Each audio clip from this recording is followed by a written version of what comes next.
کیا دنیا ایک نئی خلافت کی طرف بڑھ رہی ہے؟ کیا ترکی، ایران اور پاکستان خفیہ طور پر ایک اسلامی اتحاد بنا چکے ہیں؟ کیا 2025 کی ایران اسرائیل جنگ دراصل ایک بڑی تبدیلی کی تعمید ہے؟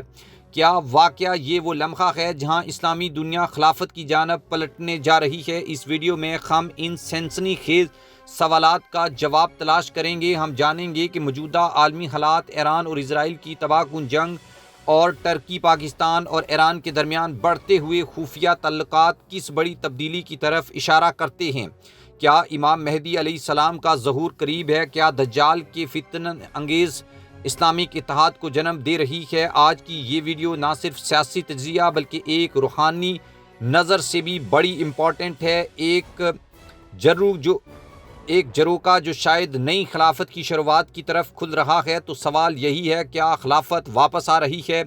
چلیے جانتے ہیں حقائق، احادیث اور موجودہ عالمی پالیسیوں کی روشنی میں 2025 میں جب دنیا ایک نئی عالمی جنگ کے دہانے پر کھڑی ہے، ایران اور اسرائیل کے درمیان جاری جنگ نے مشرق وسطیٰ کی سیاست کو ہمیشہ کے لیے یکسر بدل دیا ہے۔ اسرائیل کی جارحیت اور ایران کی مزاحمت نے نہ صرف خطے بلکہ عالمی سطح پر بھی کشیدگی میں اضافہ کیا ہے۔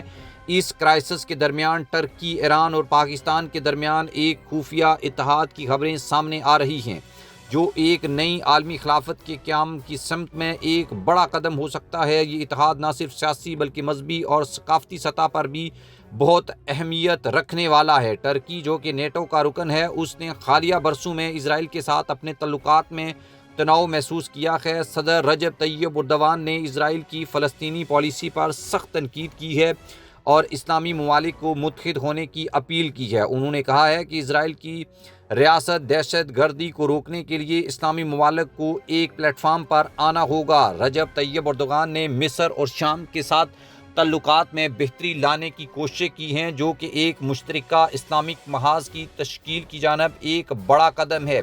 ایران، جو کہ محور و مزاحمت کی قیادت کرتا ہے، اس نے ہمیشہ اسرائیل کی جارحیت کے خلاف آواز اٹھائی ہے۔ حالیہ ایران اسرائیل جنگ میں ایران نے اسرائیل کے جوہری تنصیبات پر حملے کیے ہیں، جس سے عالمی سطح پر کشیدگی میں بے جا اضافہ ہوا ہے، اور ایران نے پاکستان سے جوہری ہتھیاروں کی مدد کی درخواست کی ہے، جس سے دونوں ممالک کے درمیان دفاعی تعلقات مزید مستحکم ہو سکتے ہیں۔ پاکستان، جو کہ چین اور ایران کے ساتھ اپنے تعلقات مزید بہتر بنا رہا ہے اور مضبوطی لا رہا ہے، اس نے ایران کے ساتھ دفاعی تعاون بڑھایا ہے۔ ایران اور پاکستان نے مشترکہ فوجی مشقیں کی ہیں اور دفاعی ساز و سامان کی مشترکہ پیداوار پر بات چیت کی ہے۔ حالیہ دنوں میں ایران کے ایک اعلیٰ عہدیدار نے بتایا ہے کہ اگر اسرائیل ایران پر جوہری حملہ کرتا ہے تو پاکستان جوہری جواب دے گا۔ اگرچہ پاکستان نے اس بیان کی تردید کی ہے، لیکن یہ بیان دونوں ممالک کے درمیان دفاعی تعلقات کی شدت کو ظاہر کرتا ہے۔ اسلامک روایات کے مطابق امام مہدی علیہ السلام کا ظہور قیامت سے پہلے ہوگا اور وہ ایک عادل خلیفہ کے طور پر دنیا میں آئیں گے۔ ان کے ساتھ حضرت عیسیٰ علیہ السلام بھی ہوں گے اور وہ دجال کا مقابلہ کریں گے۔ موجودہ عالمی حالات جیسے ایران اسرائیل جنگ، ترکی کا اسرائیل کے ساتھ تناؤ اور پاکستان کا ایران کے ساتھ دفاعی تعاون اور روایات کے مطابق ایک نئے عالمی خلافت کے قیام کی سمت کی طرف ایک بڑا اشارہ ہے۔ 2025 میں جب دنیا ایک نئی عالمی جنگ کے دہانے پر کھڑی ہے، ترکی، ایران اور پاکستان کا خفیہ اتحاد ایک نئی عالمی خلافت کے قیام کی سمت میں ایک بڑا قدم ہو سکتا ہے۔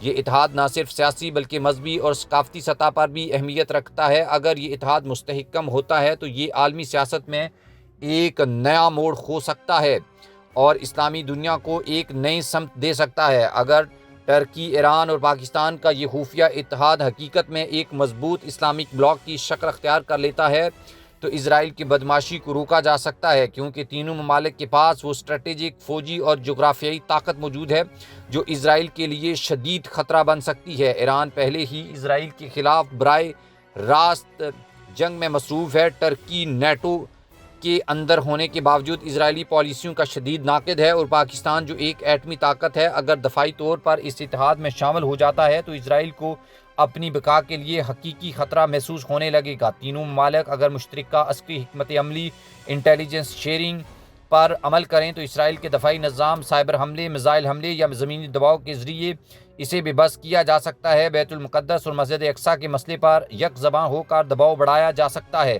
اسرائیل کو عالمی سطح پر بھی تنہا کیا جا سکتا ہے، اور اگر یہ اتحاد عوامی بیداری کے ذریعے امت مسلمہ کو متحد کر دے تو اسرائیل کی سیاسی اخلاقی بنیادیں بکھر سکتی ہیں، اور یہی وہ منظرنامہ ہوگا جو کئی اسلامک پیشن گوئیوں میں ظالم قوتوں کے زوال کے طور پر بیان کیا گیا ہے۔